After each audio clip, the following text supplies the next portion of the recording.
নমস্কার, কেমন আছেন সবাই? আমি আপনাদের ভালোবাসায় অনেক অনেক ভালো আছি।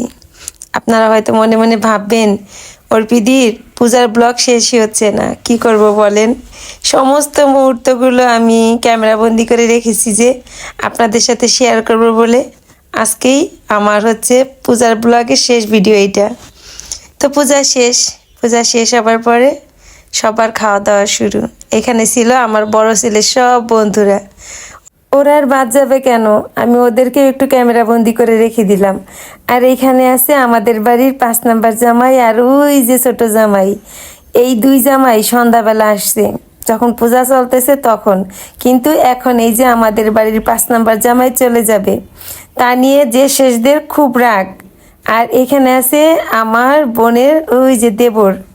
তো এরা চলে যাবে, ওই যে আমার বোনের আবার মন খারাপ।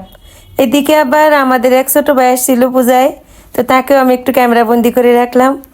আর আমি তো প্রচুর ব্যস্ত, একদিকে কাজ আর একদিকে কে কখন কি করতেছে সব ক্যামেরা বন্দি করা, মানে প্রচণ্ড ব্যস্ত। আমি কাজও করি, আবার তাড়াতাড়ি করে যে একটু ভিডিও করি।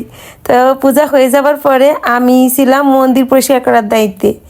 এখানে আমি যা যা ছিল সব পরিষ্কার করে ফেলি, যারা ভোগ দিয়ে যায় তাদের সমস্ত ভোগগুলো দায়িত্ব করে দিলাম। অনেক কাজ ছিল এখানে, তো আমি পুরো মন্দিরটা পরিষ্কার করে ফেললাম। আর এইদিকে আমাদের এলাকার ছানাপোনারা ওরা অপেক্ষা করতেছিল কতক্ষণে মন্দিরটা পরিষ্কার হবে, বক্স বাজবে, ওরা নাচবে। দেখেন যেই বক্স বাজছে নাচানাচি শুরু।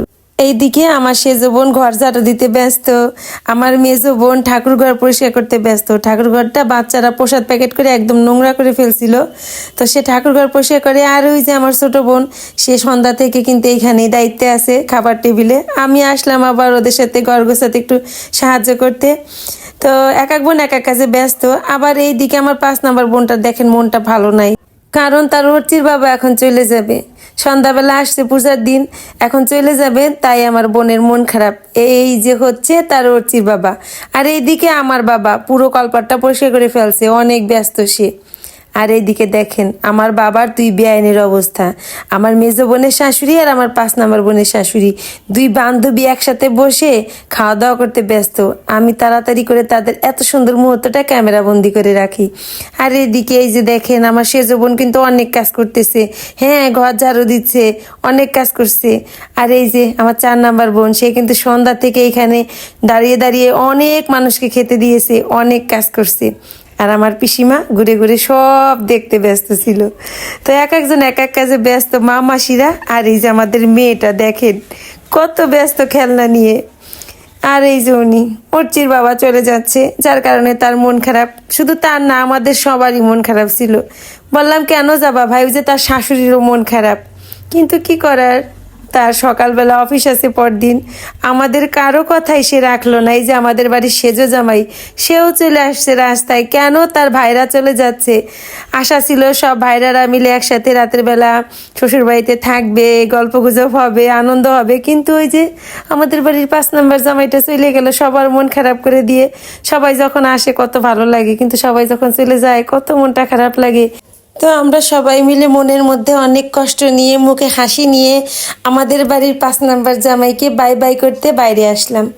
আসলে সবাই আসলে কত আনন্দ লাগে, তাই না? ওই দিন সকাল থেকে সবাই এক এক করে আসতেছিল, আমার বোনেদের সবার শ্বশুর বাড়ির লোকজন। বিকেলবেলা পূজা হইলো, সবাই আসছিল, কত আনন্দ ছিল। এক এক করে সবাই চলে গেল, শুধু আমরা বোনেরা থাকলাম। মনটা সবার খারাপ হয়ে যায়। তারপরেই তো সবাই চলে গেল, আমার বোনের বড় চলে গেল। আসলাম বাসার ভিতরে, এসে দেখি এইখানে ওই যে তারা দুইজনে খাচ্ছে, আমাদের খোঁজ করলো না। তারা দুইজনে খাওয়া দাওয়া করতে ব্যস্ত, এটা কোনো কথা আপনারাই বলেন। আর এইদিকে দেখেন 3 বেআইন একসাথে বসে কত গল্প গুজব করতেছে। আমি তাদেরকে ক্যামেরা বন্দি করে রাখলাম, মানে কোনো মুহূর্ত কিন্তু বাদ দেওয়া যাবে না, সব মুহূর্তগুলো ক্যামেরা বন্দি করে আমার রাখতেই হবে। তো তারা তো এদিকে গল্প গুজব করতেছে দেখে আসলাম। আবার আসলাম মন্দিরে। মন্দিরে এসে দেখি আহা এলাহি কাণ্ড, এইদিকে শুরু হয়ে গেছে প্রচুর নাচানাচি। ভাগ্যিস সময় মতো আসছিলাম, যার কারণে এই মুহূর্তটা ক্যামেরা বন্দি করতে পারলাম। আমার বড় ছেলের বন্ধুরা, আমার বড় ছেলে সব নাচানাচি করতেছে। আর ওই যে আমার বোনেরাও আছে। আর এইখানে দেখেন আমার ভাগ্নে, আমার ননদের ছেলে, আমি আসার পর বলে মামি একটু নাচো না আমার সাথে। আমি বললাম বাবা আমি তো নাচতে পারি না। বলে যা পারো তাই একটু নাচো, কি করবো আমি তো নাচতে পারি না। ছানাপোনাদের আবদারে আমিও একটা এই যে কোমর দুলিয়ে নাচলাম। অনেক অনেক অনেক আনন্দের মুহূর্ত ছিল এটা। তারপরে নাচানাচি শেষ, আসলাম ঘরে, খাওয়া দাওয়া করবো এখন। এখনও আমার বোন সবাইকে নিজ দায়িত্বে খেতে দিল। আর এভাবেই আমাদের বাড়ির পূজা শেষ হয়ে গেল। তো আজকের মতো ভিডিওটা এই পর্যন্তই। ভালো থাকবেন সবাই।